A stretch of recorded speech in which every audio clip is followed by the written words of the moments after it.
નમસ્કાર, બોર્ડ વાળાની કંકોત્રી છપાઈને આવી ગઈ છે. હા જી, 27 ફેબ્રુઆરીના રોજ ગરીબી, બેકારી અને બેરોજગારી ઉપર બોર્ડના વિદ્યાર્થી મિત્રો કરશે ગીત ગુંજન. ये तो लेटेस्ट न्यूज़ है.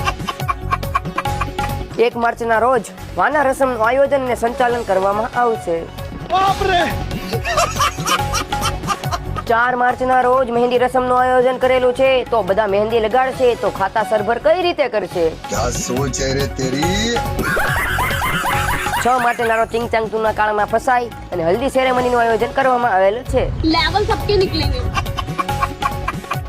7 માર્ચના રોજ આંકડાઓ સાથે રમતા રમતા લેવાશે રાસ ગરબા. જી હા.